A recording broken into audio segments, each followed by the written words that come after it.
caméra. Voilà, il y a juste eu le partage qui s'est coupé avec le lancement de l'enregistrement, donc je remets la présentation. Voilà. Normalement, vous voyez tous bien la présentation, c'est bon? Oui, c'est bon. Ok.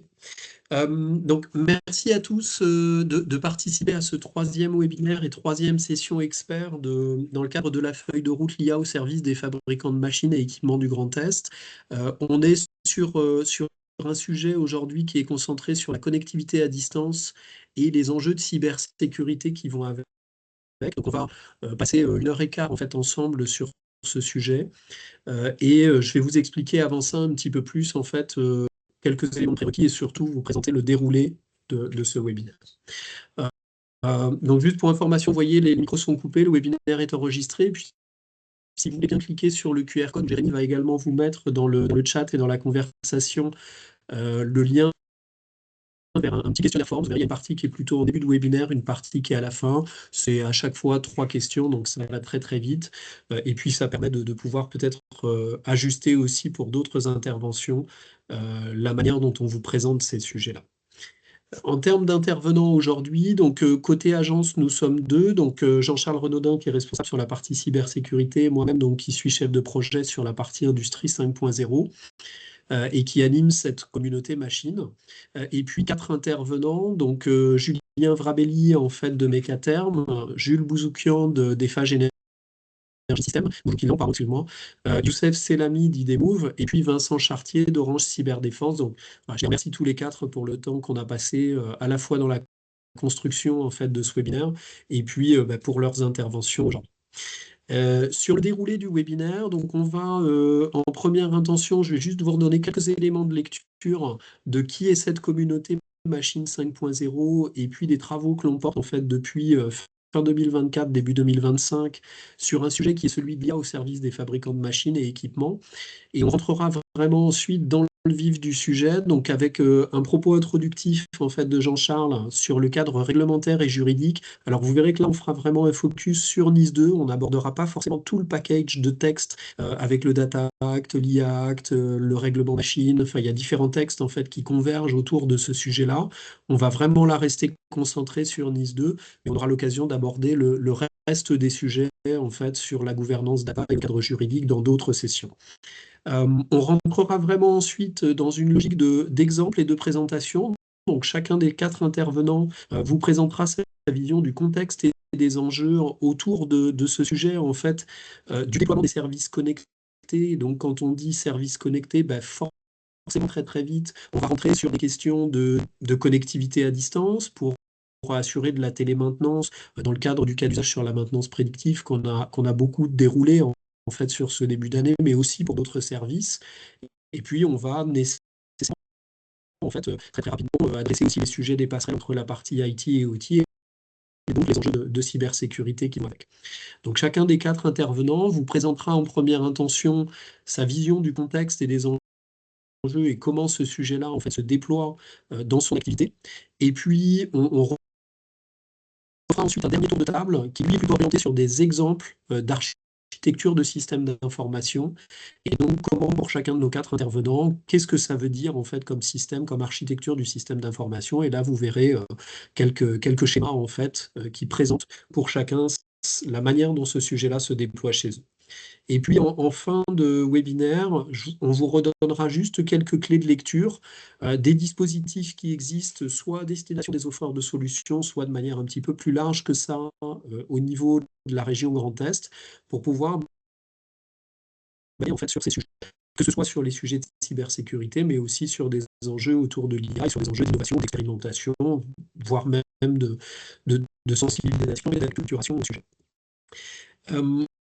Avant qu'on rentre donc vraiment dans le vif de la partie technique du webinaire, juste quelques éléments d'information pour vous rappeler qui nous sommes. Donc, on est Jean-Charles rattaché à une agence qui s'appelle Grand Est Développement, qui est l'agence régionale des transformations, donc qui notamment en fait a été créée en 2018 à l'initiative de la région Grand Est et de la CCI, et qui vise notamment à soutenir et à accélérer en fait la transformation des acteurs du territoire, que ce soit des entreprises ou des collectivités territoriales ou des acteurs publics en fait du territoire, dans leurs grands enjeux de transformation sur 3 volets. l'industrie d'un côté, et donc le fait d'aller vers l'industrie 5.0, les enjeux environnementaux et les enjeux de décarbonation, bien sûr, d'un autre côté, et puis le sujet du numérique.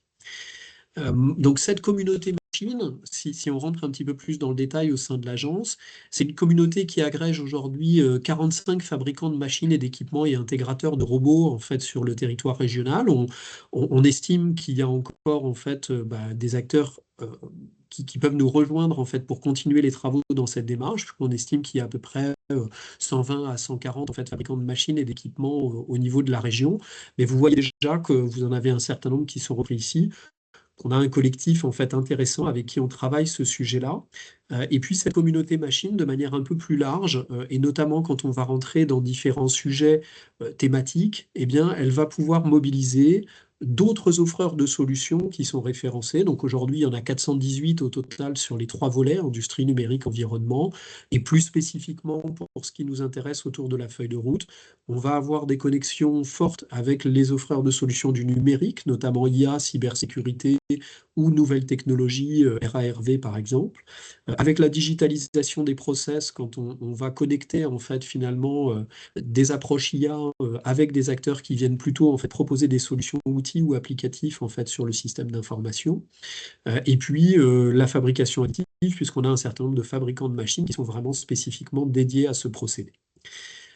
Donc, je vous le disais, on a avec ces acteurs-là engagé un travail en fait fin 2024 en interne et puis ensuite en 2025 où on a ouvert en fait ce sujet de l'IA au service des fabricants de machines et équipements et où on a notamment dans le cadre de cette feuille de route identifié 3 piliers très très forts. Alors on a commencé avec un premier cas d'usage qui est celui de la maintenance prédictive, mais il y a finalement en fait toute une partie des enseignements qui s'appliquent à d'autres sujets autour de l'IA.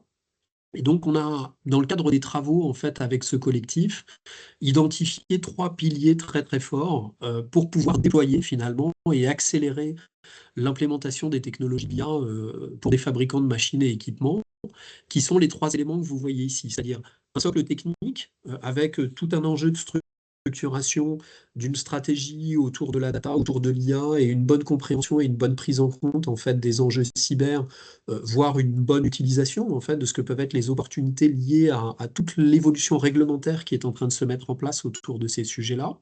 Donc un socle technique.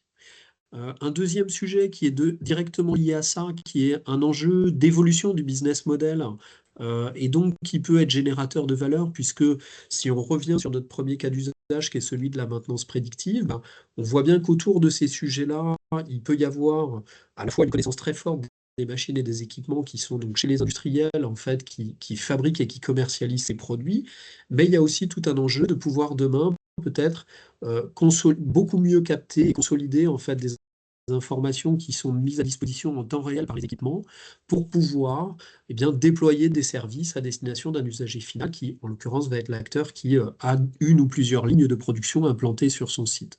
Donc, deuxième pilier, celui du business model. Et puis un troisième pilier qui est très important, qui est celui des enjeux humains et de l'évolution des compétences et des métiers qui vont avec, puisqu'on voit bien que à la fois l'IA impacte les organisations, et donc là, il peut y avoir des enjeux de formation, il peut y avoir des enjeux en fait d'expérimentation ou de bonne identification et priorisation des cas d'usage sur lesquels une entreprise va avoir envie de travailler. Et donc ça suppose peut-être en termes d'organisation RH, au-delà de la formation, des connexions en fait entre différents métiers de l'entreprise qui ne communiquaient peut-être pas ou peu jusque-là, en tout cas autour de ces sujets-là. Et puis un enjeu aussi qui est sur la capitalisation du savoir-faire, puisque finalement, en fait, chez nos fabricants de machines et de manière plus large, chez les acteurs industriels, il y a une expertise et des compétences très fortes. Et donc, il peut y avoir un enjeu en fait de bien capitaliser ou de continuer à mieux capitaliser sur ces savoir-faire. Donc, vous trouvez ces 3 piliers-là décrits et déclinés un petit peu différemment. Donc, sur le business model, cet enjeu de déploiement des services, on l'a évoqué, et puis peut-être cette démarche en fait où il y a un enjeu de multiplier les études de faisabilité, les expérimentations en fait pour pouvoir passer à l'échelle et accélérer en fait ces projets. Le socle technique, donc avec le sujet à droite qui est celui qui va nous intéresser aujourd'hui, qui est celui de la connectivité à distance et de ces enjeux de cybersécurité. Et puis le volet humain dans sa dimension stratégique et dans sa dimension plutôt formation et nouveaux outils qui sont repris donc en partie basse. Euh, Sans être très long, je ne vais pas tout vous représenter, mais juste pour se donner un petit peu la photo globale de ce qui a été fait à la fois sur le premier et sur le deuxième semestre. On a été dans une alternance entre différents temps, des temps plutôt de veille et de ressourcement, donc comme aujourd'hui, avec cette approche de webinaire expert où on essaye d'apporter de la matière en fait pour à la fois illustrer les sujets et puis partager les enjeux en fait autour des trois piliers qu'on voyait précédemment. Des temps d'atelier où là, on est plutôt soit que avec des fabricants, soit en connectant des fabricants de machines et des offreurs de l'IA et de la cyber, par exemple, où l'enjeu, c'est vraiment de faire travailler en fait les acteurs ensemble pour exprimer les besoins qu'ils auraient autour de l'IA, et puis à travers ça, regarder où est-ce qu'il y a des solutions qui sont existantes pour faciliter des mises en relation et des connexions entre acteurs du territoire régional, ou là où il y a des solutions à développer, et là on est peut-être plutôt dans des enjeux d'innovation et des enjeux de projets collaboratifs en fait, ou de projets de R&D. Et puis des temps qui sont plutôt des temps d'événementiel, où là, notamment dans le cadre du 360, et puis dans le cadre du Salon des solutions, par exemple, vous retrouvez la séquence là du deuxième semestre, et là, on va présenter de manière un petit peu plus large, en fait, à l'écosystème, les travaux qui sont portés par cette communauté, mais par ces communautés, puisque vous voyez bien qu'avec les communautés cyber, IA ou cloud, en fait, qui sont aussi hébergées au sein de l'agence, eh bien, il y a des connexions et des passerelles très, très fortes, en fait, thématiques. Bon, je passe rapidement, je pense que vous voyez pourquoi participer. En fait, si vous n'y êtes pas encore, n'hésitez pas à nous rejoindre, que ce soit, vous avez le lien en bas et puis vous aurez les présentations en sortie, que ce soit sur les groupes LinkedIn ou sur en tant qu'offreur, hein, on sera ravis de pouvoir regarder si vous correspondez bien finalement en fait, à ce titre-là aux critères définis pour les offreurs et puis comment on peut ensuite vous connecter à ces travaux. Voilà pour ce qui est de l'introduction. Je vais passer la parole à Jean-Charles, donc qui va vous présenter notamment le cadre réglementaire et se focus sur NIS 2. Oui, quelques mots concernant NIS 2. Tu peux passer aux suivantes. Voilà. Il s'agit là véritablement de poser un petit peu les exigences de cybersécurité qui s'imposent à chacun de nous en matière de protection des données. Alors, NIS 2, c'est finalement la continuité. NIS, ça veut dire Network and Information Security. C'est un dispositif européen qui a été mis en place et qui s'applique à toutes les organisations qui sont sur le territoire de l'Europe pour renforcer la cybersécurité. Au départ, avec NIS 1, qui démarre en 2016, on identifie 350 acteurs, opérateurs d'importance vitale, opérateurs de services essentiels, pour qui on impose un certain nombre de règles de mise en conformité d'exigences, ces opérateurs-là étant majoritairement soutenus par le CERT-FR de l'ANSSI, donc le grand service d'assistance et de sécurité de l'ANSSI. Et derrière, on continue dans cette démarche finalement de monter en puissance de la prise en compte du risque cyber avec la directive européenne NIS 2, qui aurait dû être adoptée et transcrite dans le droit français l'année dernière. On a pris un an de retard en raison des élections législatives. Normalement, les choses devraient rentrer dans l'ordre en fin d'année. Il s'agit d'imposer à davantage de structures dans des domaines différents la prise en compte du risque cyber. Il faut regarder ça comme un dispositif et une démarche vertueuse, et plutôt regarder le verre à moitié plein, celui qui vous permet de mieux structurer votre stratégie et votre politique de cybersécurité. Alors, au travers de NIS 2, on identifie des entités nouvelles, des entités essentielles et des entités importantes. Donc, voyez apparaître sur cette image à gauche les entités essentielles, à droite les entités importantes, et dans les différents domaines concernés, et encadrés en rouge ce qui vous intéresse davantage au travers du sujet d'aujourd'hui. Voilà, et selon la nature de ces entités-là, on est astreint à des exigences un peu plus fortes. Cette diapo suivante. Voilà, donc on a ces contraintes et ces exigences sont articulées autour de 4 grands piliers. Un pilier de gouvernance, finalement, d'organisation et de structuration de la cybersécurité, un pilier plus opérationnel de protection de son système, un pilier défense qui est plus déjà en réaction finalement aux cyberattaques ou aux risques, et enfin un pilier résilience de restauration et de mise en œuvre du système. Vous voyez sur la droite apparaître une différence entre EE en rouge, entité essentielle, avec toutes les exigences qui lui sont posées, une vingtaine d'objectifs à respecter, et en droite EI pour entité importante, les exigences qui sont posées.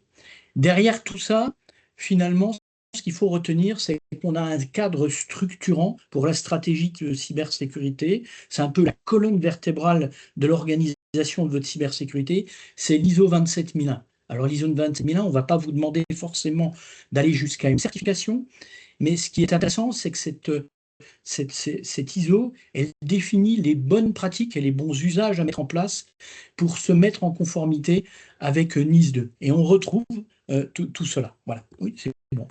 Alors, le point particulier aussi qu'il faut vous mettre en évidence, c'est que vous pouvez être soumis aux exigences de NIS 2 de différentes manières. Tout d'abord en tant qu'organisation, selon le domaine dans lequel vous travaillez, selon la taille de votre entreprise, votre chiffre d'affaires, vous pouvez être éligible à la directive NIS 2, c'est-à-dire aux exigences qu'on vient de voir juste avant, au travers de votre domaine et de la nature de votre entreprise. Ça, c'est le premier point.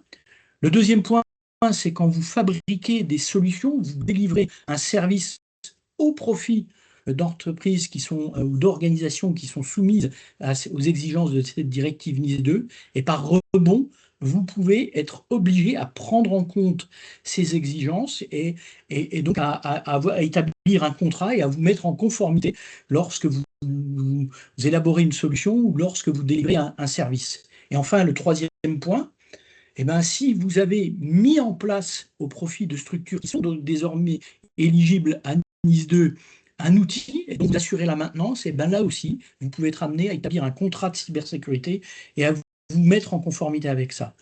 On y reviendra un petit peu plus tard, il y a quelques outils qui vous aideront, qui sont mis en place par l'ANSSI, qui vous aideront à voir, à identifier si vous êtes éligible ou pas à NIS 2, et puis également toute une démarche qui est mise en œuvre au niveau de la stratégie régionale de cybersécurité pour accompagner les structures du territoire à la mise en conformité. Dans un second temps, c'est en cours de structuration. Ben, merci beaucoup Jean-Charles. Donc, vous voyez effectivement qu'il y a, et là on est sur un focus sur NIS 2, mais encore une fois, toute cette partie s'inscrit en fait dans tout un package réglementaire et juridique autour à la fois des enjeux liés à la donnée en elle-même, à l'IA ou à la cybersécurité, qui est un cadre qui est extrêmement structurant, mais qu'il faut aussi voir en fait comme alors qu'il faut savoir appréhender, qu'il faut savoir comprendre, et ça vous verrez en fin de webinaire qu'il y a des possibilités à ce titre-là d'être accompagné pour le faire, mais qui sont aussi une opportunité vraiment intéressante pour le sujet qui nous intéresse aujourd'hui, c'est-à-dire pour toute la partie en fait, de déploiement de services à destination d'un client. Je vous propose maintenant qu'on passe en fait à nos interventions et aux 4 intervenants extérieurs, avec en premier donc Youssef Selemi, qui donc travaille et chef de projet en fait chez IDMove. Et si tu es d'accord, Youssef, je te donne la parole et dis-moi en fait au fur et à mesure, je passerai les diapos. D'accord. Merci Ronan. Bonjour à toutes et à tous. Merci d'avoir été présent aujourd'hui et je vais vous présenter les enjeux de la connectivité et la sécurité des données dans l'industrie 4.0. C'est un sujet au cœur des défis technologiques actuels. Et donc, dans l'industrie 4.0, les objets connectés se multiplient dans plusieurs domaines, comme le domaine de la santé, transport, énergie. Et ils permettent, par exemple, de surveiller les machines industrielles ou autres, d'analyser, d'optimiser les opérations continues. Et d'ici 2030, il y aura des milliards d'objets qui seront connectés et qui vont générer des volumes de données qui est massifs. Et le vrai défi, c'est pour les industriels, c'est de savoir comment les exploiter d'une manière sécurisée et sans complexifier les opérations ni perdre le contrôle sur la donnée. Euh, Tu peux passer sur le deuxième slide, voilà. Et donc, dans ce contexte où, en termes d'enjeux pour les industriels, l'IoT, c'est entre opportunité et réticence industrielle. Beaucoup d'industriels hésitent à connecter leur système à l'extérieur. La crainte principale, c'est juste de perdre le contrôle sur la donnée ou soit de subir des risques d'attaque. Et à cela s'ajoute un autre défi technique, c'est d'assurer la bonne communication et assurer une communication plutôt fiable malgré les interruptions ou la latence ou la bande passante limitée. Tu peux passer, s'il te plaît, Voilà, donc après, donc il y en a plusieurs problématiques pour les industriels concernant cet enjeu. Et la première problématique, c'est la problématique de connectivité, où les industriels ils sont face à plusieurs problèmes à gérer. Premièrement, ils doivent comprendre ou savoir quel protocole à utiliser. Ils doivent considérer l'efficacité de ce protocole, c'est quoi les enjeux, les points positifs et les inconvénients par rapport à ces protocoles utilisés. Aussi, ils doivent prendre en considération la communication, est-ce qu'elle est fiable ou non, c'est quoi les problèmes s'il y a des problèmes de coupure, de latence, qu'est-ce qu'il faut faire. Après, il y a un dilemme entre Edge et Cloud. Est-ce qu'il faut opter pour une architecture cloud computing ou hybride ou juste Edge et à se limiter que à ce genre d'architecture. Et aussi, il y a une autre problématique, c'est la méfiance envers le cloud. C'est parce que nous, même on a comparé chez Move, c'est que la plupart des industriels soit nos clients ou nos partenaires, ils optent plus pour l'architecture cloud, plutôt l'architecture Edge, euh, que pour l'architecture cloud pour plusieurs raisons. C'est soit de perdre le contrôle sur la donnée ou d'autres problèmes de sécurité. Et du coup, ici, on a d'autres problèmes, donc problématiques de cybersécurité que les industriels, ils cherchent à gérer. Euh, Premièrement, ou c'est aussi ce qu'on a remarqué, même si on propose un VPN et un réseau privé à nos clients, on remarque toujours qu'il y a un peu de refus ou un peu de méfiance par rapport à ce genre de solution. Et aussi, donc, les informations issues de la production ou de la R&D ou du supply chain sont stratégiques pour les industriels. Ils ont craint de perdre le contrôle sur leurs données ou ils redoutent qu'il y aura de l'espionnage industriel ou qu'il y aura un autre concurrent qui va avoir accès, par exemple, à leurs données ou à l'exploitation de leurs propres données privées. Et souvent, pour eux, le cloud, il est vu comme un outil où souvent il est perçu comme hors de contrôle, surtout si le cloud il est hors, par exemple, aussi hors de la France ou hors même de notre région. Donc ça dépend après du cas. Et donc tous ces cas, dans ce cadre, il faut considérer plusieurs aspects de sécurité. Toujours, lorsqu'on parle de l'architecture du hardware jusqu'au software, il faut démarrer déjà par les dispositifs ou les objets IoT. Il faut bien réfléchir à la partie hardware, par exemple à la sécurité du matériel et d'utiliser des secure elements euh, dans cette couche. Après, il faut penser au chiffrement des données en transit. Et troisièmement, il faut considérer ou prendre en considération la partie de l'authentification, comment bien authentifier nos objets et avec quel protocole ou avec quel type ou quel mécanisme.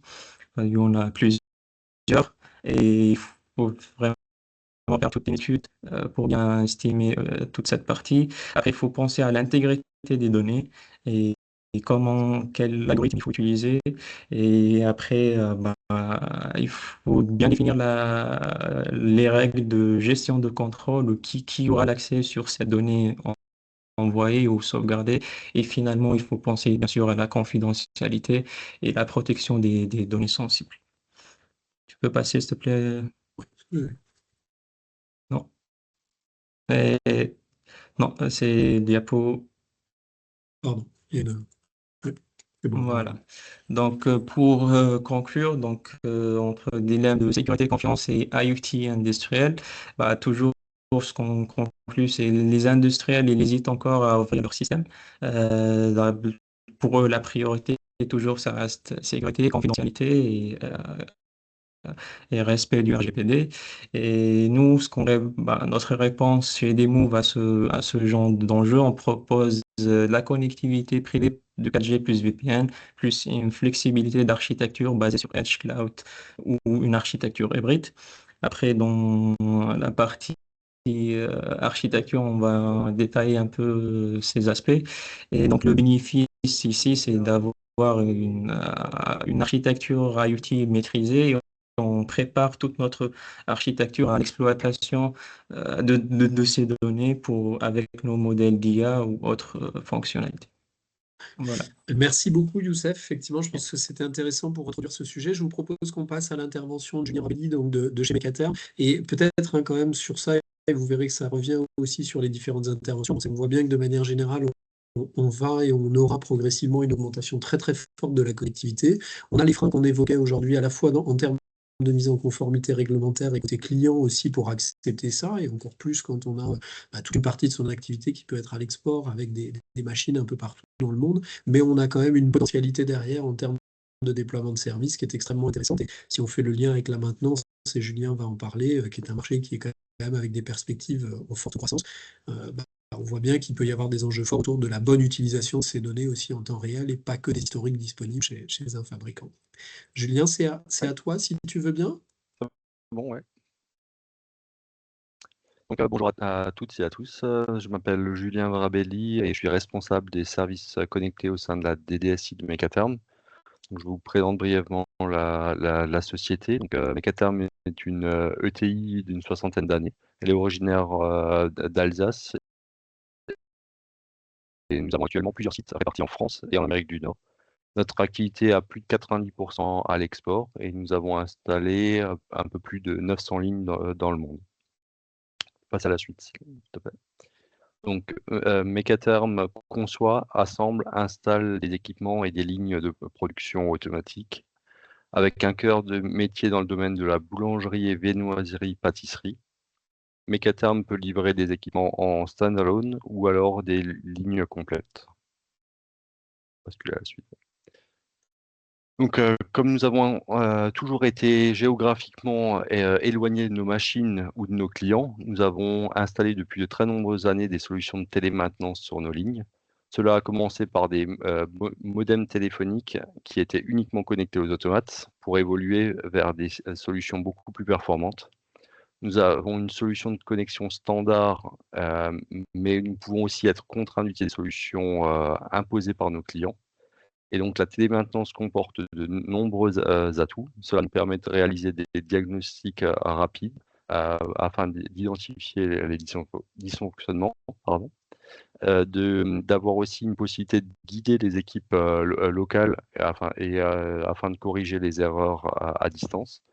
Cela nous permet fortement de réduire les délais d'intervention, car en s'y connectant, on peut éviter d'avoir de se rendre sur site. Cela, de fait, limite aussi le temps d'arrêt de production pour nos clients. Ça diminue fortement les coûts de maintenance parce qu'on enlève les frais de déplacement, et aussi ça permet d'optimiser fortement nos ressources humaines parce que les experts peuvent donc intervenir pour une même journée chez plusieurs clients et n'ont pas de temps de déplacement. Et l'ensemble de ces sujets permettent d'améliorer la qualité du service pour nos clients finaux. Tu peux passer à la slide suivante. Merci. Donc, la partie remontée de données est arrivée plus récemment.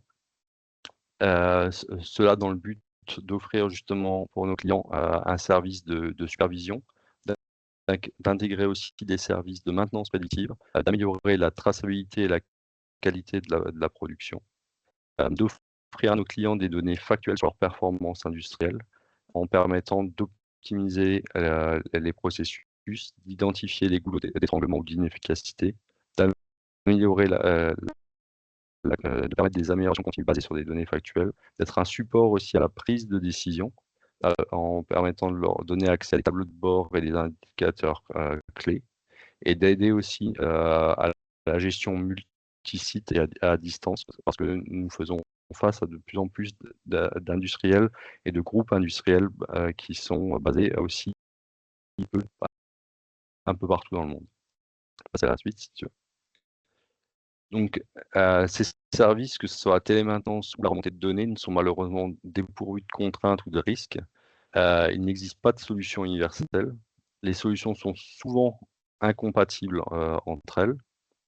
Cela nécessite beaucoup de formation pour les techniciens. Nous avons aussi beaucoup de travail pour maintenir les documentations à jour, d'avoir aussi plusieurs logiciels d'accès et avec justement des mots de passe et autres à gérer pour tous ces logiciels. Donc, dans un monde qui est de plus en plus connecté, il est primordial aussi de prendre tous les enjeux de la cyber en compte. Et donc, je pourrais dire qu'en conclusion, connectivité à distance constitue un levier majeur dans l'optimisation industrielle, à condition d'être bien maîtrisé sur le plan technique et sur le plan réglementaire.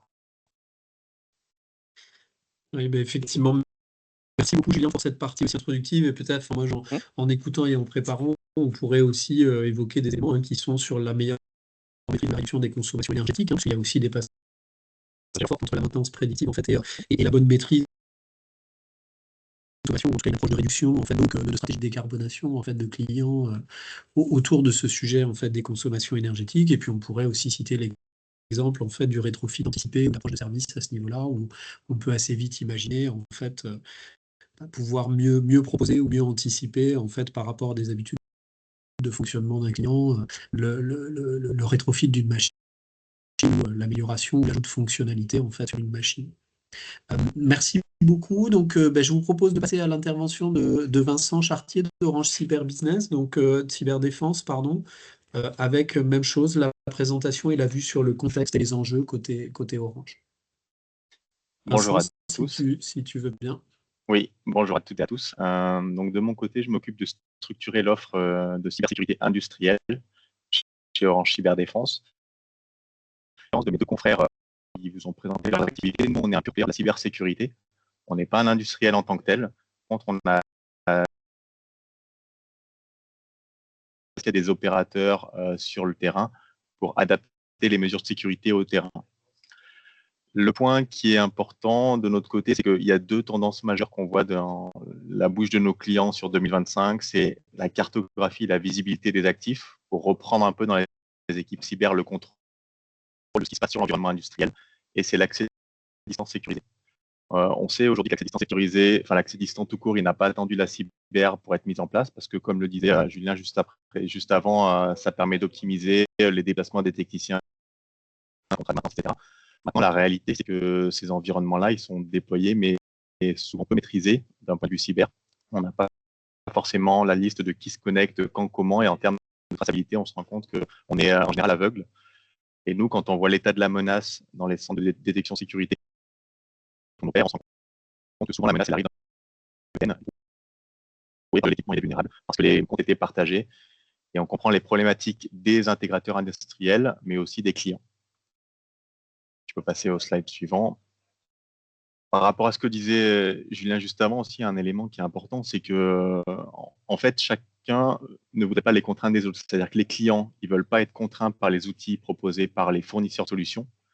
Et les fournisseurs de solutions, ils ont leurs solutions, ils ne veulent pas avoir autant de solutions qu'il y a de clients. Donc, quand on essaie de trouver un peu un compromis entre tout ça et les solutions existantes, on se rend compte qu'il y a des solutions historiques qui sont en place. Alors, sur la droite, vous avez tout ce qui est utilisé sur le terrain et qui marche très bien, mais qui n'est en général pas contrôlable en termes de sécurité. C'est les partages de connexion. Il y a des téléphones en 4 ou 5G, c'est du TeamViewer, c'est du VNC avec des comptes en général qui sont partagés, qui sont potentiellement avec des en général, c'est vulnérable dès qu'on met un peu le nez dedans. À l'inverse, il y a des solutions qui sont parfois mises en place et c'est mieux que rien. C'est les solutions type le VPN sur un pare-feu. Et ça, on se rend compte que souvent, le pare-feu, c'est un équipement de sécurité qui est fait pour gérer du flux, de la notion de sécurité périmétrique. Et quand on lui demande de gérer des authentifications, des identités, des exceptions, parce qu'il y a un mode bouton rouge à activer le week-end en raison d'une maintenance d'urgence à autoriser pour un prestataire qui n'était pas dans la liste, eh ben, on est assez limité et on devra ouvrir des solutions d'urgence avec souvent des équipes IT qui n'ont pas forcément la pleine compréhension des impacts du terrain. Ensuite, non, toujours sur le même, s'il te plaît, il y a un autre élément que vous connaissez probablement dans vos organisations sur la partie informatique, c'est le système de gestion des privilèges, appelé PAM ou Bastion. Ça, c'est des mesures qui marchent très bien sur le terrain de l'IT, mais qui sont pas adaptés à l'environnement industriel parce que ça nécessite des déploiements qui sont assez complexes, de la virtualisation, des briques, très bien pour faire des solutions en termes de cyber, mais qui ne répondent pas forcément aux contraintes différentes. Du coup, la solution hybride qu'on aimerait pouvoir dessiner, c'est finalement un entre-deux, avec une solution d'accès de distance qui prend en compte les contraintes du terrain. Ça veut dire pouvoir faire passer des protocoles industriels, pouvoir avoir des coûts d'approbation qui sont relativement maîtrisés par les opérationnels et qui ne dépendent pas de l'IT. C'est plutôt des flux sortants que des flux entrants dans la mesure où ça nous permet d'avoir une approche plus simple en termes de contrôle de ces flux. Et c'est aussi la capacité à se déployer sur le terrain, à se remplacer par un boîtier, remplacer un boîtier par un autre, comme il est fait sur les équipements industriels. Tu peux passer à la suite, Roland. Finalement, une fois qu'on a dessiné un peu les contours de cette solution, nous, ce qu'on voit, parce qu'on opère aussi la sécurité de nos clients dans le qui fait défaut. Parce que quelle que soit la solution, quand on déploie une solution initialement, après, ce qui fait qu'elle sera toujours sécure dans 1, 2 ou 3 ans, c'est sa gestion et sa maîtrise dans le temps. Donc, il y a 3 piliers qui sont fondamentaux pour nous pour garantir la sécurité de vos moyens de production ou de vos accès en tant que tiers de maintenance. C'est maîtriser les accès, c'est-à-dire qui se connecte, de quelle provenance, avec quelles autorisations et en quelles circonstances. Et dans ce cadre-là, on essaie d'intégrer le principe du moindre privilège dans la mesure du possible. Il est appliqué à l'environnement industriel, on sait qu'on ne peut pas mettre les mêmes mesures sur l'IT, en tout cas, on s'assure d'avoir sur cette gestion de l'identité. Ensuite, il y a la gestion, c'est-à-dire comment on va opérer la solution de sécurité dans le temps, comment on va s'assurer qu'on met à jour les systèmes sous-jacents, comment on ouvre les habilitations, comment on fait évoluer les accès ou comment on fait des revues. Ça, c'est important parce que souvent, c'est là que le bas blesse et les choses ne sont pas forcément gérées dans le temps. Et il y a un dernier point, c'est que nous, notre métier, c'est de sécuriser les actifs de nos clients et l'actif industriel, en général, c'est la machine à cash de vos organisations. Donc, c'est le cœur de votre activité. Et la défense, ça veut dire aussi, c'est autoriser l'accès distant, mais garantir qu'autour, on va mettre des mesures qui permettent, si jamais on a besoin d'un bouton rouge, si jamais on a besoin de couper un flux ou une interaction parce qu'il y a eu une intrusion avérée chez un fournisseur, un partenaire ou un système cloud, et ben on puisse activer ce bouton rouge et stopper potentiellement un accès pour prévenir une contamination plus généralisée. Donc voilà les 3 piliers, puis on déclinera un peu plus tout à l'heure dans l'architecture comment ça peut se matérialiser. Merci beaucoup Vincent, et bon, on voit bien qu'effectivement, et je pense que ça ressort aussi des 3 interventions, et ça va être le cas aussi pour Jules, c'est que voilà, il y a cet enjeu de pouvoir aussi faire de la donnée un actif finalement, et un actif industriel, et pour pouvoir faire ça, il y a toute une approche en fait à la fois de sécurisation des infrastructures et de sécurisation de l'accès aux données qui est extrêmement important à mettre en place. Et c'est là que tous ces enjeux ou tout ce contexte à la fois réglementaire en fait et la manière que vous allez avoir les uns et les autres de l'adresser en termes de cybersécurité ou de cyber-résilience peut être à la fois un passage important mais présenter des enjeux en fait intéressants en termes de déploiement de services et de relations avec vos clients. Jules, si tu veux bien prendre la suite, tu nous entends, c'est bon? Ouais, je vous entends, est-ce que vous m'entendez? Ok. On t'entend très bien aussi, parfait, on peut y aller. Super. Bonjour à tous. Jules Baudouclian, je suis responsable technique en cybersécurité industrielle pour le groupe FH Energy System. Donc, je fais partie d'une équipe qui a plutôt la casquette d'intégrateur de la cybersécurité pour les systèmes industriels de nos clients dans les secteurs de l'aéronautique, du spatial, de la défense et de la production d'énergie. Donc, je te passe à la slide suivante, s'il te plaît.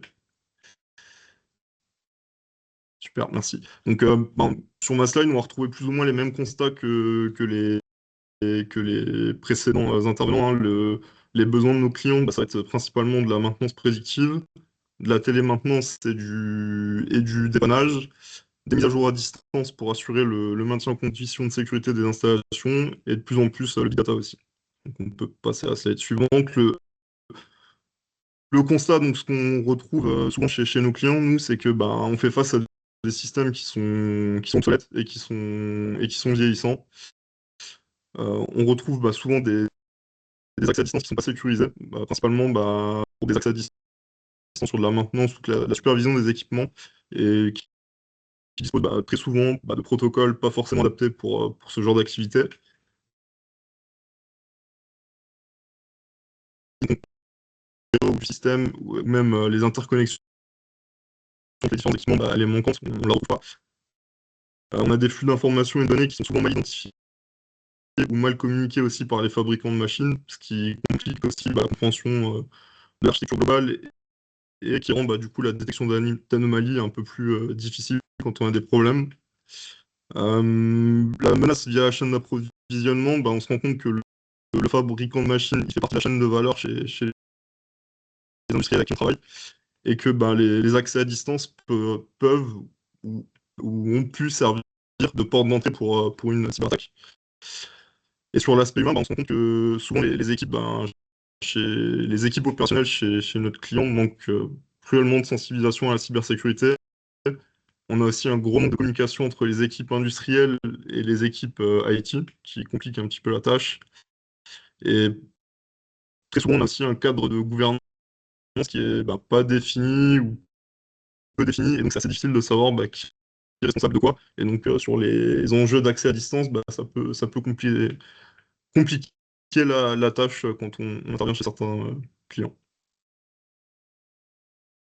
Alors les principales difficultés qu'on rencontre, c'est intégrer les mécanismes de sécurité sans interrompre la production des systèmes et les performances du système du client. L'accès à distance qui est souvent peu sécurisé à cause comme ce que je disais avant, à cause de solutions qui ne sont pas adaptées, de problématiques aussi comme des mots de passe par défaut, des mots de passe faibles, ce genre de choses. Et aussi le manque de culture et de compétences dans les équipes opérationnelles. Merci beaucoup, Jules. Et avant qu'on passe aux exemples d'architecture, bon, je vois que ça ressort de vos quatre interventions, c'est-à-dire qu'on a vraiment aussi. Alors, on voit bien que pour faire ça, il y a des enjeux de formation et d'acculturation des équipes, il y a des enjeux de structuration, en fait, que ce soit en interne autour de ces sujets de passerelle entre différents métiers, mais aussi en externe chez les clients. Donc, c'est des sujets qu'il faut vraiment appréhender en fait, dans cet esprit-là et en essayant progressivement de faire monter en puissance les équipes pour pouvoir en fait, vraiment bénéficier au mieux en fait, de ces enjeux de mise en conformité réglementaire pour aller derrière adresser tous les besoins en fait, clients qu'on a évoqués jusque-là. Ce que je vous propose avant qu'on passe à une première partie de questions-réponses, et puis on le refera après, c'est qu'on rentre maintenant sur un focus sur les exemples d'architecture des systèmes d'information. Là, on a plutôt parlé du contexte et des enjeux, des besoins clients, des retours en fait finalement des quatre intervenants sur comment ça se passe en fait dans les relations avec leurs clients autour de ce sujet-là. Là, on voulait aussi pouvoir vous montrer vraiment de manière beaucoup plus concrète quelques exemples d'architecture. Et donc, Vincent, si tu veux bien, je te propose de commencer par la tienne avant qu'on regarde les autres. Alors, l'idée, c'est pas forcément de tout illustrer, d'entrer dans le détail, parce que sinon, avec les 4 architectures types, je pense que tout le monde aura mal au crâne en fin de journée. Moi, ce que je voulais plutôt mettre en avant, c'est le fait que, vous voyez, le système central en vert, en fait, on peut le voir comme la tour de contrôle qui va permettre de gérer les accès. Ce qui est important, nous, dans les solutions qu'on considère, c'est qu'on sait que parfois, justement, alors je reprends l'exemple tout à l'heure de Julien qui disait qu'ils ont des prérequis pour se connecter à distance. Donc, ça veut dire que des fois, on a des terminaux qui vont être contrôlés par l'organisation du client. Des fois, il va falloir installer des agents sur les terminaux des fournisseurs. Des fois, il va falloir passer par un navigateur. Mais là, il faut avoir en considération cette notion que la solution, elle doit être multi-périphérique. Ensuite, il y a un élément qu'on aime bien dans les petites passerelles que vous voyez sur le terrain. En fait, l'élément virtuel aujourd'hui, il est pris dans l'IT. Mais ce dont on s'est rendu compte, c'est que la partie physique, elle est quand même encore très présente dans l'outil. Parce que dans l'outil, les équipes sur place, elles vont remplacer un PC par un autre, elles vont remplacer une carte par un autre, un automate par un spare. Et ben en fait, le même principe peut être appliqué à ces environnements-là. Donc, les petites passerelles qu'on aime bien mettre en œuvre, nous, là, je ne citerai pas de marque, mais on pourra le voir vite, c'est des passerelles déjà qui ont des LED d'accès qui montrent quand il y a une connexion de maintenance qui est en cours. Donc ça veut dire qu'un technicien de maintenance, il peut aller voir sur le site à un moment où il y a une problématique à remonter et voir s'il y a une maintenance qui est en cours ou pas sans passer par l'équipe.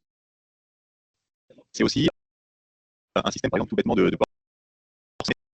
les automates connectables alors qu'ils ne sont pas connectés. Aujourd'hui, on a beaucoup de connexions en IP, mais globalement, si on rajoute de la connectivité série plutôt opérationnelle sur ce boîtier-là, en fait, ça permet de se connecter à un équipement qui n'est pas forcément accessible en IP ou qu'on ne veut pas ouvrir en IP. Et ça permet finalement d'ouvrir un peu le champ des possibles sur ce type d'automate. un autre élément qui est important, dans l'exemple là que je partage sur la partie architecturale, c'est que cet équipement-là, il va récupérer sa connexion dans le cloud. Donc, on disait tout à l'heure, il y a des clients qui sont pro, anti-cloud. Aujourd'hui, la tendance quand même qu'on voit, c'est qu'il y a de plus en plus d'externalisation des fonctions de sécurité et d'accès qui sont faites dans le cloud. Alors certes, ça présente des risques, mais finalement, entre avoir une infra on-prem qui est près des yeux, près du cœur, mais qui n'est pas forcément managée dans le temps par des équipes spécialisées et des solutions centralisées qui sont gérées par peut-être que des fois, le curseur il peut se trouver entre les deux. Mais en l'occurrence, ce boîtier-là, en fait, ça veut dire que vous pouvez le jeter, le remplacer, taper avec un marteau dessus, vous remettez un autre boîtier. Il va récupérer la configuration telle qu'elle était instanciée sur le précédent. Et ça veut dire que vos équipes de maintenance ou d'accès, globalement, elles n'ont pas de questions à se poser sur la configuration de cet équipement. Elle est faite en centrale et elles peuvent s'en servir comme un dispositif finalement sans intelligence, puisque cette intelligence, ils la récupèrent. Et peut-être juste pour finir sur ce type de solution, il y a un aspect qui est important, c'est comment on va activer le mode bouton rouge. Donc, il y a d'urgence un week-end, comment les opérationnels vont pouvoir accéder à un système qui n'était pas prévu, parce qu'on sait qu'il y a toujours ce qui est prévu en théorie et ce qui doit être accédé en pratique. Et si on doit dépendre des accès IT pendant le week-end avec des équipes qui ne sont pas forcément formées aux contraintes du terrain, qui ne connaissent pas forcément ces équipements, parce que pour eux, c'est du shadow OT, eh ben, on va avoir des difficultés. Si jamais là, on définit un workflow simple qui est à la main des opérationnels et où on ne considère plus que l'accès distance, c'est uniquement une brique de cyber, mais que c'est une brique métier qui doit être certes contrôlée, mais qui est au service des opérationnels. En fait, on peut leur laisser une délégation sur le workflow d'approbation et faire en sorte qu'ils pourront autoriser ou pas de manière simple la connexion d'un tiers dans un environnement qui est contrôlé, mais qui est quand même validé par la politique de sécurité de l'entreprise. Merci beaucoup, Vincent. Très, très clair. Autre exemple d'architecture, Julien, tu veux? Oui. Et autre approche? Donc ça, c'est l'architecture standard actuelle pour justement réaliser les opérations de télémaintenance et aussi la partie remontée des données. Donc sur la partie haute, on a le boîtier de télémaintenance qui, lui, est aussi contrôlé pour nos clients par un switch physique. Donc c'est vraiment à la main du client de pouvoir monter le tunnel VPN. Donc ça, c'est vraiment aussi quelque chose, comme le présentait Vincent, de pouvoir donner la possibilité au client de contrôler son accès. Et donc là, c'est vraiment une opération physique qui permet donc avec l'activation d'une entrée de pouvoir seulement à ce moment-là activer le tunnel. Autrement, on a un PC, une gateway de collecte de données et aussi sur activation manuelle des caméras pour pouvoir voir ce qui se passe sur les sites clients. Et donc, en dessous, aussi, comme l'avait présenté un petit peu Vincent, d'avoir une matrice des flux, de savoir exactement ce qu'on a besoin d'avoir pour que justement les firewalls puissent être configurés avec ce qui est nécessaire et justement de bien enlever des flux qui pourraient passer justement et qui ne sont pas nécessaires à ce qui est envisagé, soit de la télémaintenance, soit de la remontée de données. Merci beaucoup, Julien. Même chose, Jules, si tu veux bien prendre le Ouais. relais. Ouais. Alors de mon côté, j'ai une petite coquille dans mon schéma. Moi, la DMZ, elle devrait être située normalement entre les deux pare-feux. Mais du coup, nous, ce qu'on met en place, ça va être d'abord de la segmentation réseau. Avoir une zone de production, une DMZ qui va servir de tampon, du coup, la production et le réseau IT ou Internet. On a l'habitude d'aller placer un bastion, du coup, dans la DMZ pour permettre aux mainteneurs ou les personnes qui accèdent à distance de pouvoir accéder au réseau de production, à la zone de production et assurer une traçabilité des actions qui vont pouvoir effectuer. Ce qu'on retrouve sur le schéma, c'est un pare-feu en entrée, un pare-feu en sortie. Ce qu'on aime bien faire, c'est diversifier, mettre un pare-feu en entrée d'un constructeur, un pare-feu de côté réseau IT d'un autre constructeur, pour suivre un peu les recommandations de l'ANSSI sur la mise en place des DMZ. Ce qu'on voit pas forcément sur le schéma, ça va être aussi toute la partie journalisation et supervision. Donc essayer de s'assurer qu'on journalise toutes les actions et qu'on peut superviser toutes les choses qu'on met en place. Euh, L'aspect aussi authentification forte, je pense, sur le Bastion, sur les comptes qui sont un peu sensibles d'administration, on va essayer de souvent durcir l'authentification et enfin, les accès sur ces comptes qui disposent de privilèges assez élevés. Et puis voilà pour moi du coup. Ouais, je pense qu'on a effectivement. Alors, du coup, c'est les éléments que tu as repris là, hein, Ouais, c'est ça, c'était repris voilà, dans mon texte. ouais, vous les retrouverez de manière détaillée dans le support. N'hésitez pas, si vous voulez commencer à poser des questions dans le chat, on pourra mettre aussi les micros après. On aura une petite phase de questions-réponses et puis qu'on réduira peut-être. On fera la dernière partie en fait du webinaire pour vous montrer les possibilités d'accompagnement. On pourra réouvrir les questions-réponses après. Donc Youssef, je te passe la main peut-être de la même manière pour les présentations d'architecture. Et puis n'hésitez pas si vous avez des questions. On peut commencer à les mettre dans le chat. Ok.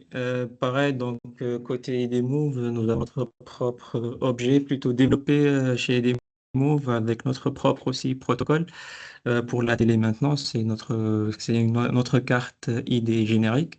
Bah, c'est un objet euh, qui, qui contient plutôt un modem pour la 4G qui est intégré. Donc, on n'a pas besoin d'avoir toute une infrastructure réseau chez l'industriel on n'est pas obligé de passer par des switches ou des routeurs. Et donc, cet objet, il communique sur notre réseau 4G privé et avec un VPN.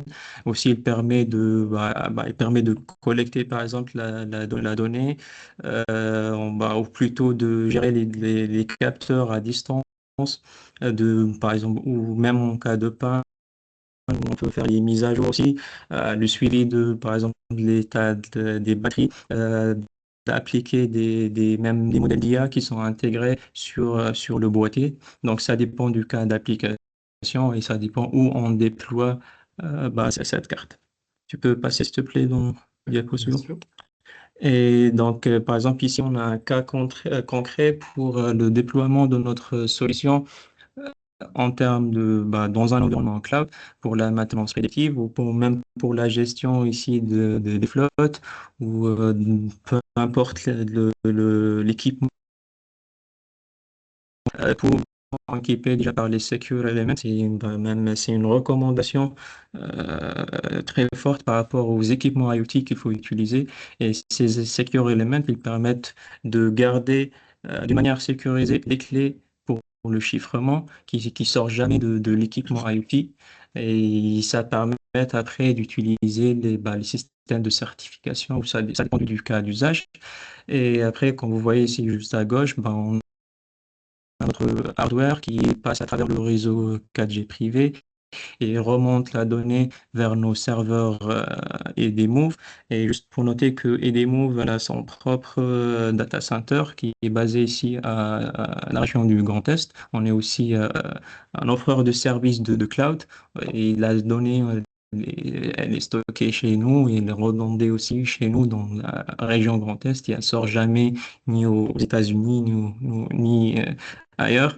Et donc, finalement, après la réception de ces données, il y en a, dans le contexte de notre architecture Big Data, il y en a des services, par exemple, d'IA pour prédire, pour déjà analyser ces données et prédire et donner des résultats par rapport à l'état de santé d'une machine, pour estimer la durée de vie restante pour une machine, ou on a plusieurs d'autres fonctionnalités. Et finalement, s'il te plaît, tu peux passer au diapo. Oh non? Sur la partie Edge, tu veux dire? Oui, c'est ça. Oui. Ok. Et finalement, si comme dit tout à l'heure, si on tombe sur un cas où le client il préfère plutôt une solution Edge, juste pour parler rapidement, déjà, c'est quoi le concept du Edge Computing? C'est l'extension du cloud à côté du client. C'est ça la définition, disons, la définition scientifique du Edge Computing, c'est de rapprocher les serveurs, les services de calcul plus à côté du client. Et le Edge Computing, il englobe les serveurs de calcul plus les objets IoT. Et l'idée ici, c'est juste d'assurer le même service cloud, mais côté client. Et dans tous les cas, et même si nous, on le sait très bien, si on a une taille ou plutôt une donnée massive qu'on est en train de sauvegarder ou qu'on est en train de traiter. On peut le faire ça euh, d'une manière facile sur le edge computing, mais à long terme, toujours on recommande de passer ou de héberger cette donnée dans le cloud parce que quand même, toujours le edge computing, il a ses propres points positifs et ses inconvénients. Et notamment lorsqu'on parle de points positifs, les avantages, c'est la rapidité. Donc, on réduit énormément le temps de latence, et surtout si on est dans des cas où il faut donner le résultat assez rapidement. Pareil, si en termes de sécurité, on rassure plus les clients. Mais après, donc ça dépend du cas d'usage et ça dépend du besoin de chacun. Voilà, donc grosso modo notre architecture. Ouais, mais merci beaucoup à tous les quatre. Peut-être tu veux rebondir sur cette approche merci, Edge Youssef. VS Cloud. Je trouve que ce qui est intéressant dans tout ce qui est montré là, c'est la diversité de cas d'usage que l'on peut rencontrer, mais avec des communs en fait, hein. Le commun, c'est la maîtrise de la donnée, et puis rester opérationnel, maîtriser les accès, faire attention à l'authentification. Voilà, et on voit bien qu'à chaque fois, il faut adapter entre le fabricant de machines et l'expert en cybersécurité, la sécurité à l'environnement, et avec un sujet majeur qu'on rencontre tout le temps dans ce domaine-là, c'est la différence d'exigence ou peut-être une question même de décalage d'obsolescence entre l'IT et l'outil, qui fait qu'à chaque fois, il faut être extrêmement dynamique et vivant dans la sécurisation de son système. 100% d'accord. Même.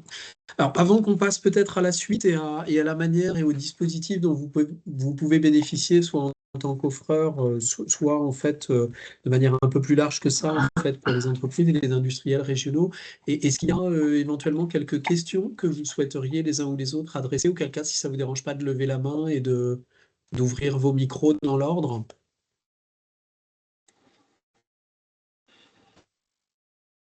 Pas de questions? N'hésitez pas, hein, c'est le moment. S'il y a des choses sur lesquelles vous souhaitez revenir, soit sur ce qui a été présenté, éventuellement compléter aussi ou alimenter en fait la réflexion. Sinon, on passe à la dernière partie. Ok. Donc peut-être et très rapidement, mais pour que vous ayez bien tout ça en visibilité. Alors vous l'avez compris, en fait, côté Grand Est Développement, on a, et vous le savez bien, en fait, parmi les 418 offreurs de solutions, finalement, fait évoluer et renforcer sur la dernière année et demie la proposition de valeur à destination des offreurs. Et donc concrètement, en fait, cette proposition, elle se travaille dans deux dimensions. Une dimension plutôt individuelle, où là on est dans la relation interpersonnelle avec les offreurs, on va plutôt essayer de comprendre les besoins que vous pourriez avoir sur les 4 axes que vous voyez en dessous, notamment sur 2 premiers piliers qui sont ceux de l'innovation et du financement de la croissance, et puis en complément en fait sur 2 axes complémentaires qui sont plus transversaux, un sur les compétences et puis un volet sur l'internationalisation, où là on va plutôt être en relais finalement en fait vers les équipes de la CCI internationale et de la Team France Export. Donc voilà, dans cette dimension individuelle, l'enjeu c'est de bien comprendre en fait les besoins, les irritants, les problématiques auxquelles vous faites face en tant qu'offreur au quotidien, et de regarder comment on peut en fait autour de ces 4 piliers-là vous accompagner au mieux, soit en propre, soit en connexion donc vers des acteurs de l'écosystème régional. Et puis on le fait également dans une deuxième dimension, qui est la dimension collective, donc au sein des communautés. Donc là, on est, vous l'avez compris aujourd'hui, en fait, dans le cadre de la feuille de route avec la communauté Machine 5.0. Mais il y a des communautés sur la cyber, sur l'IA, sur le cloud. Il y en a sur différents enjeux qui sont connectés directement en fait à ce qu'on vient d'évoquer tout au long de ce webinaire. Et donc, par les travaux de ces communautés, à la fois, on a un enjeu de finalement faire en sorte que les offreurs soient au meilleur état de l'art, donc bénéficient d'un travail de veille et de ressourcement comme on peut le faire aujourd'hui, qu'on peut vous apporter. Et puis, deuxième chose, c'est qu'on essaye très clairement de regarder, en fait, encore une fois, à l'échelle collective, cette fois, les besoins qui pourraient ressortir, en fait, et qui pourraient être communs entre plusieurs acteurs, soit pour essayer de faciliter les connexions, en fait, avec des offres régionaux et avec le tissu régional, où là, on est peut-être plutôt dans des approches un petit peu plus court terme, sur des solutions existantes, sur lesquelles on va essayer de faire en sorte que, autour d'un besoin, vous puissiez avoir une connaissance plus rapide des solutions mobilisables. ou dans une approche qui serait sur des solutions à développer, où on va plutôt adresser les enjeux d'innovation. Et donc, dans ce cadre-là, d'identifier finalement des acteurs qui aimeraient ou souhaiteraient travailler ensemble pour co-développer une solution et peut-être faciliter de notre côté ce qui est à la fois la structuration de ces projets, la bonne connexion avec les bonnes expertises ou les bons partenaires sur le territoire que vous pourriez mobiliser dans ce cadre-là, et puis la préparation et l'accès finalement, ou en tout cas la sollicitation de financement public.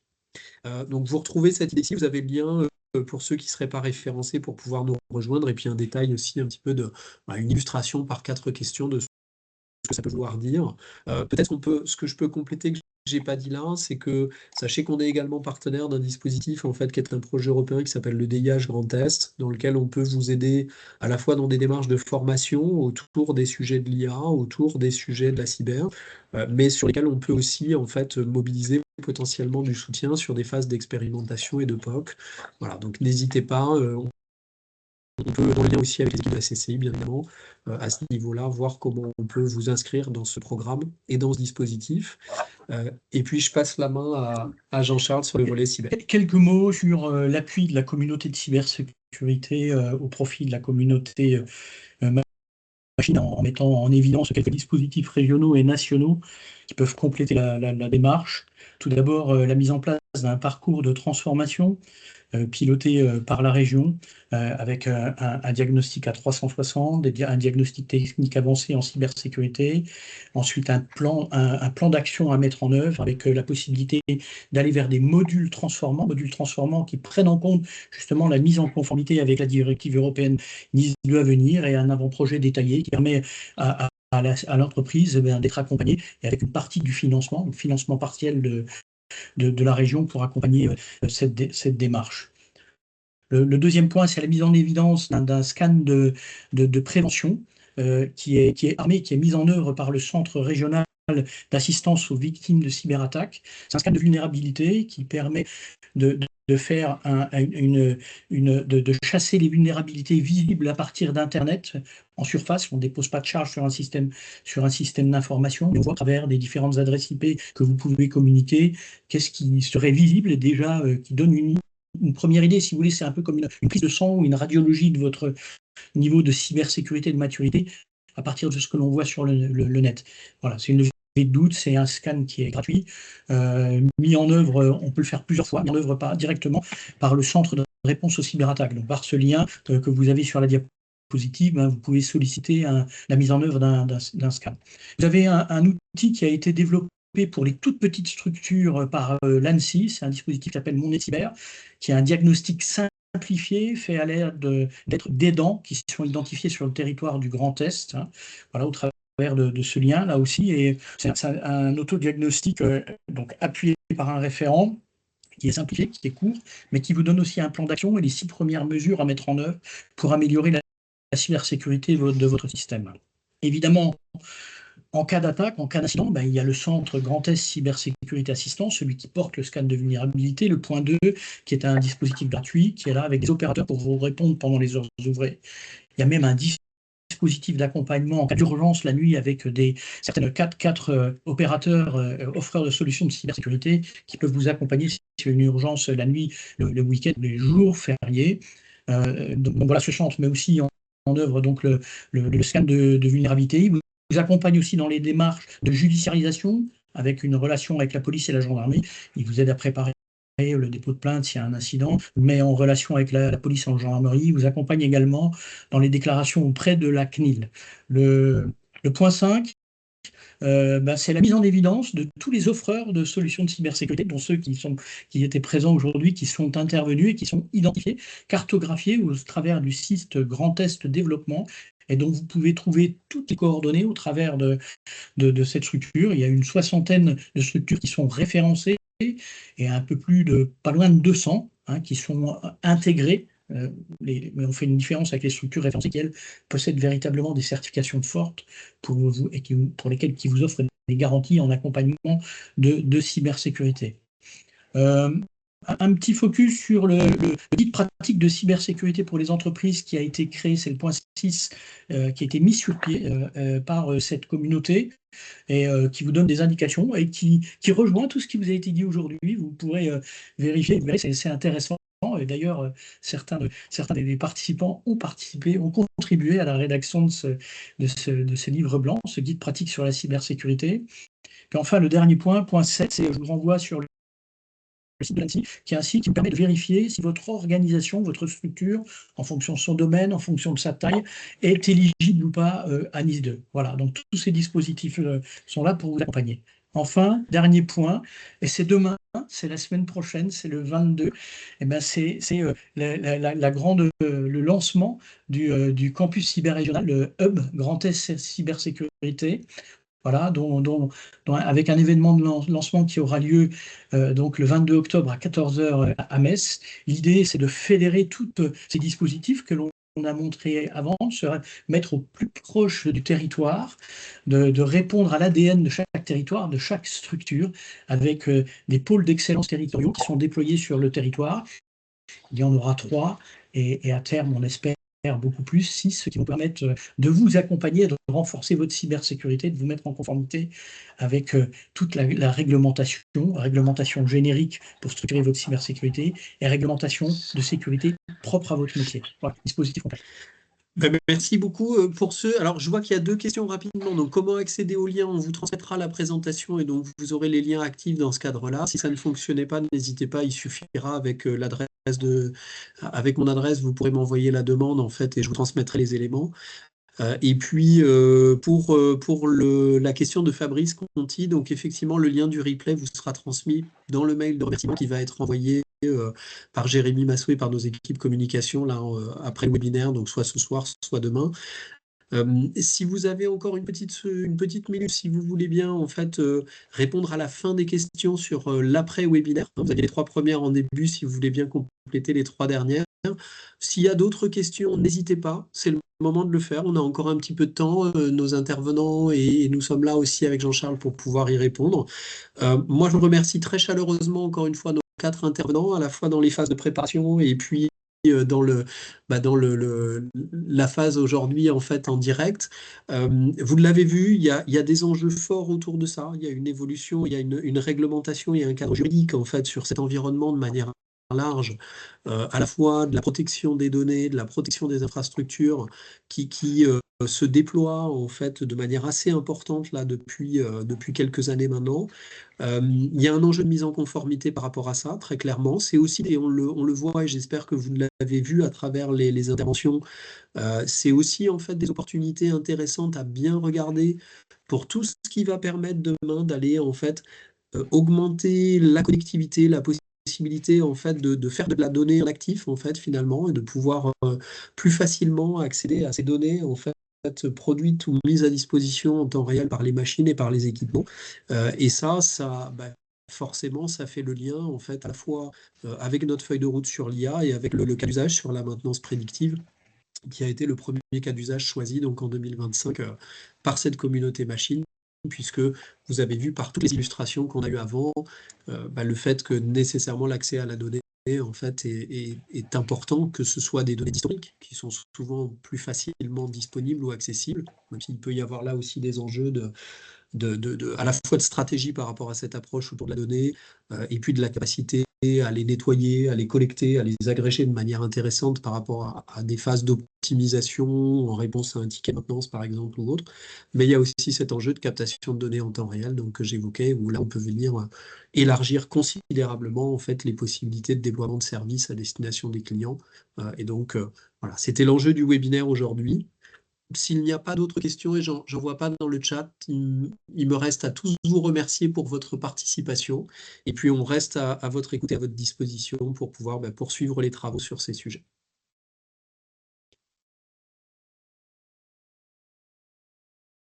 C'est bon pour tout le monde? Plus de questions? Ok. Eh bien, merci beaucoup à tous et très bonne fin de journée à tout le monde. Merci, au revoir. Au revoir.